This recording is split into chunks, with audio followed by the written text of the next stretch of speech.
Dapatkah Madrasah Al-Junid mempertahankan maudhu ini? Kita persilakan pencarian kedua, Encik Mahathir Ahmad Puan. Silakan.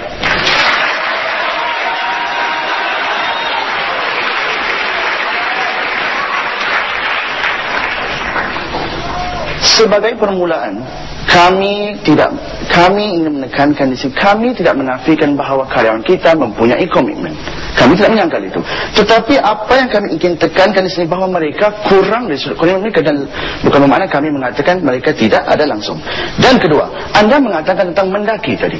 Kami tidak menyangkal bahawa usahanya mendaki untuk membangunkan masyarakat. Tapi yang kami persoalkan adalah orang-orang yang di dalam mendaki itu. Karyawannya 10% saja, di manakah mereka?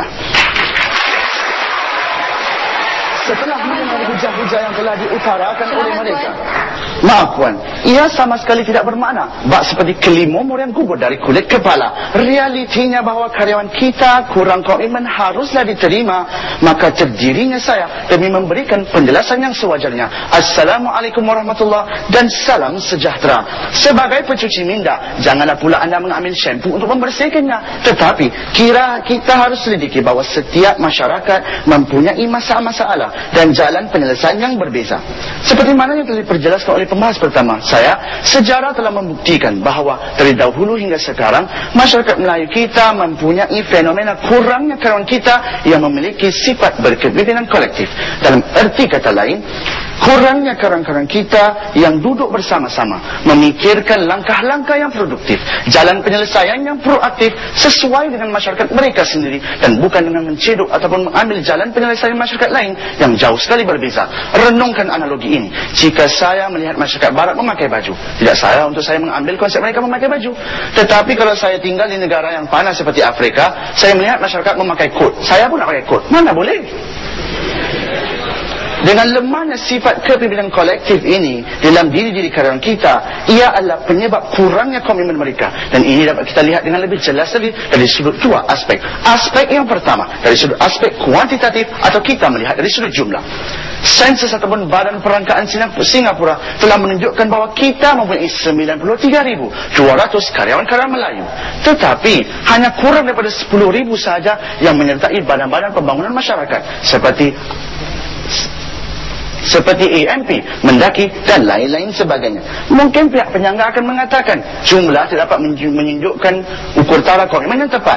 Tetapi kami ingin menanyakan kepada anda, jika jumlah sini telah menunjukkan kurang, hanya menunjukkan 10,000 sahaja, dan kita punya 93,200, adakah ini menunjukkan kurang?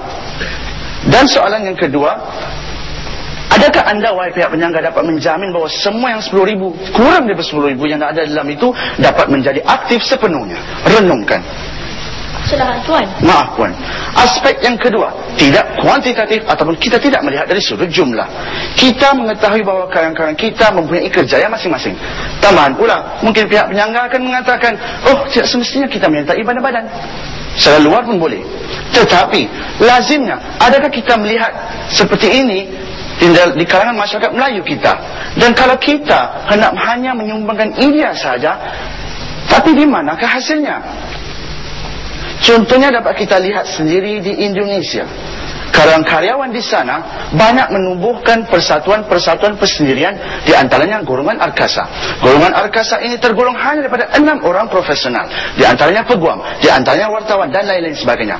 Mereka akan duduk bersama-sama, memikirkan langkah-langkah yang produktif, mencari jalan penyelesaian yang sesuai untuk masyarakat mereka. Kemudian mereka akan usulkan kepada badan-badan yang tertentu. Persoalannya sekarang, adakah kita dapat lihat usaha seperti ini berlaku di Singapura ataupun masyarakat Melayu kita? Cuba renungkan. Dan contoh kedua, melalui sudut media. Karyawan-karyawan di Indonesia sangat gigih melahirkan pendapat dan suara mereka menerusi akhbar. Di antaranya contoh akhbar Tempo. Kita dapat melihat berapa banyak jumlahnya artikel-artikel yang dihasilkan oleh karyawan-karyawan di Indonesia. Tetapi jika kita lihat di akhbar kita, orang-orang Melayu, kita dapat mengira dengan jari berapa banyak jumlahnya. Dan kalau ada pun, akan ditulis oleh orang-orang yang sama. Orang yang sama. Dari sudut editornya kah, wartawannya kah, orang yang sama. Sehingga artikel mereka itu sendiri akan membuahkan soalan tanda tanya, di manakah karyawan kita yang lain? Cuba renungkan. Hadirin sekalian, sebagai penutup tirai hujah-hujah saya, contoh yang telah saya berikan tidak lain tidak bukan menunjukkan akan kelemahan karyawan-karyawan dari sudut memiliki sifat kepemimpinan kolektif. Dan dengan kelemahan sifat ini, maka menunjukkan bahwa mereka ini kurang komitmen. Tanjung Katong airnya biru, tempat bersiar jejaka idaman. Satu soalan ingin ku aju untuk mengukuhkan lagi kurangnya komitmen karyawan. Wahai pihak penyangga, jika anda seorang guru, anda hendak menilai kejayaan pelajar-pelajar tersebut di sekolah anda, adakah anda akan melihat dari sudut individual sahaja, ataupun anda akan melihat usaha mereka ataupun hasil mereka dari sudut berkumpulan? Sekian saja akhir kata dari saya. Wabillahi taufiq wal hidayah. Wassalamualaikum warahmatullahi wabarakatuh.